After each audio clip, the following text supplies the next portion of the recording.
नमस्कार दोस्तों, हमारे चैनल जीके पॉइंट में आपका स्वागत है। आज हम आपके लिए भारतीय संविधान एवं राज्य व्यवस्था का अगला पार्ट लेकर उपस्थित हुए हैं। अगर आपने अभी भी हमारे चैनल को सब्सक्राइब नहीं किया है तो जल्दी से like, share, comment and subscribe कर दीजिए ताकि आप तक इन महत्वपूर्ण क्वेश्चनों की श्रृंखला पहुँचती रहे।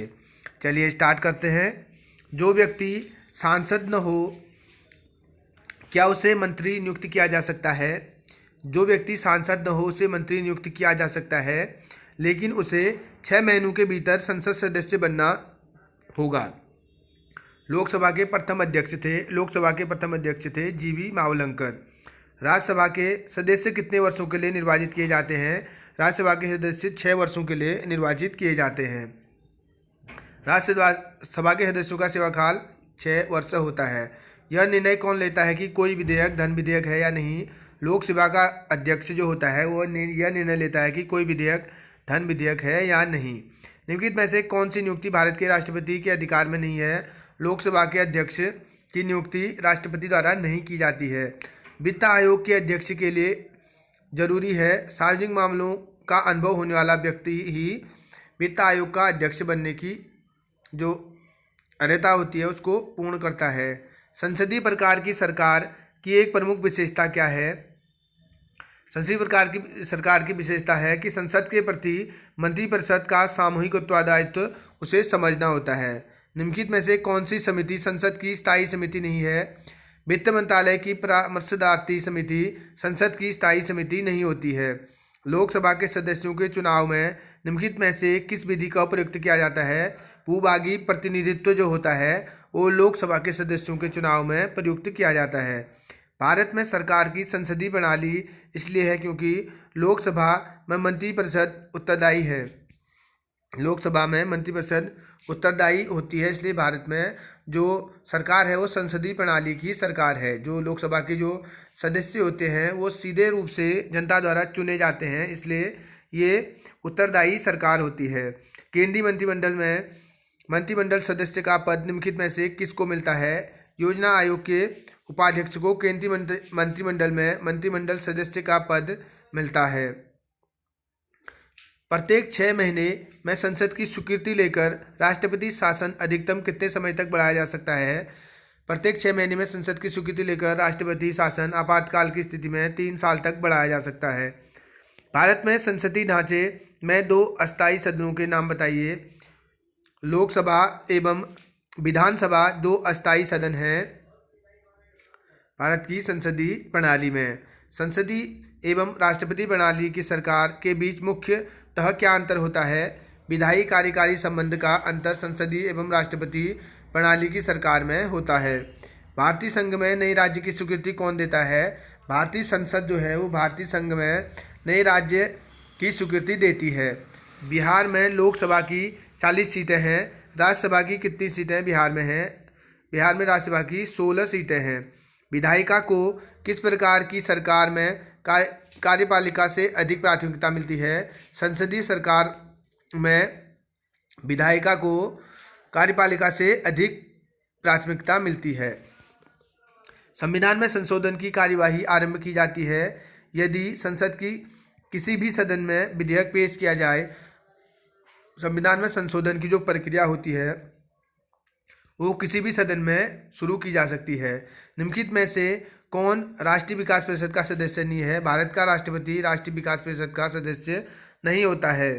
कटौती प्रस्ताव में जब मांग की राशि 100 रुपये कम कर दी जाती है तो उसे क्या कहते हैं? इसे सांकेतिक कटौती कहा जाता है। भारत में किस संसदीय समिति की सामान्यतः अध्यक्षता विपक्ष के प्रमुख सदस्य द्वारा की जाती है? लोक लेखा समिति की जो अध्यक्षता होती है विपक्ष के प्रमुख नेता द्वारा की जाती है। लोकसभा के अध्यक्ष को उसके पद से किसके द्वारा हटाया जा सकता है? लोकसभा द्वारा पारित प्रस्ताव द्वारा लोकसभा के अध्यक्ष को उसके पद से हटाया जा सकता है। सांसदों की अयोग्यता संबंधी विवादों का फैसला कौन करता है? चुनाव आयोग से परामर्श लेकर राष्ट्रपति सांसदों की अयोग्यता संबंधी विवादों का फैसला करते हैं। लोकसभा स्थगित करने का अधिकार किसे है? राष्ट्रपति को लोकसभा स्थगित करने का अधिकार होता है। निम्नलिखित में से कौन संघीय सरकार की शाखा नहीं है?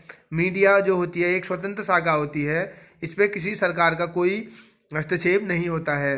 संसद के दोनों सदनों में से किस एक सदन में न्यूनतम कितने सदस्य होने अनिवार्य हैं जिससे संसद की कार्यवाही चलती रहे? कुल सदस्यों का 10वां भाग संसद की कार्यवाही का निरंतर रूप से चलने के लिए होना आवश्यक होता है।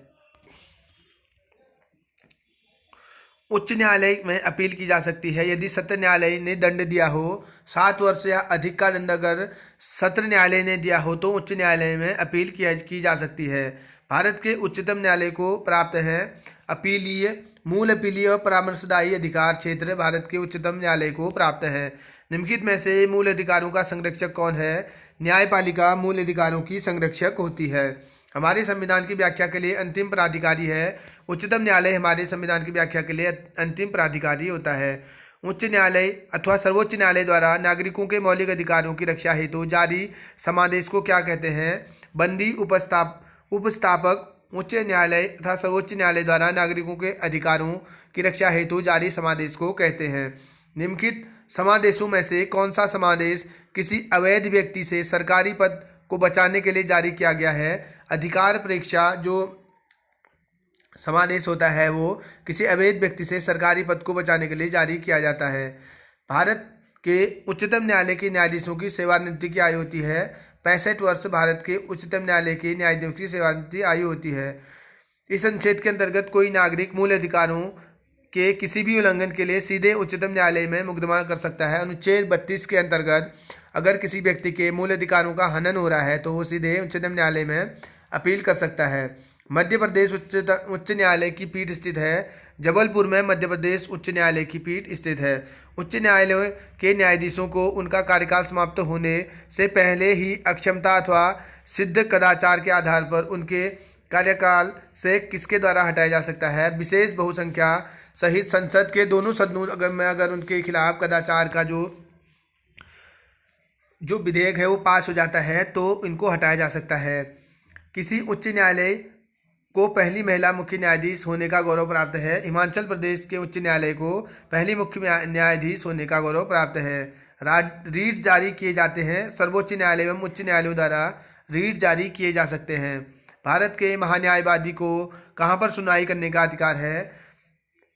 भारत के कोई भी विधि न्यायालय में भारत के महान्यायवादी को सुनवाई करने का अधिकार है। उच्चतम न्यायालय में कितने न्यायाधीश हैं? उच्चतम न्यायालय में 31 न्यायाधीशों की संख्या होती है। उच्चतम न्यायालय के मुख्य न्यायाधीश की नियुक्ति कौन करता है? राष्ट्रपति उच्चतम न्यायालय के मुख्य न्यायाधीश की नियुक्ति करता है। पटना उच्च न्यायालय की स्थापना कब हुई थी? सन 1916 में पटना उच्च न्यायालय की स्थापना हुई थी। किस रीट के तहत न्यायालय किसी व्यक्ति के गुम हो जाने या हिरासत में लेने का संदेह होने की स्थिति में उसे उपस्थित करने का आदेश देता है? हेबियस कॉर्पस के अंतर्गत किसी व्यक्ति के गुम हो जाने या हिरासत में लेने का संदेह होने पर उसे उपस्थित करने का आदेश दे सकता है। राज्य विधानसभा द्वारा पारित साधारण विधेयक संविधान परिषद द्वारा अधिकतम कितनी अवधि तक विलंबित किया जा सकता है? 4 महीने तक राज्य विधानसभा द्वारा पारित साधारण विधेयक विधान परिषद द्वारा अधिकतम अवधि के लिए विलंबित किया जा सकता है। तो दोस्तों इसका अगला पार्ट लेके अभी हम जल्दी ही आपके बीच उपस्थित होंगे। धन्यवाद।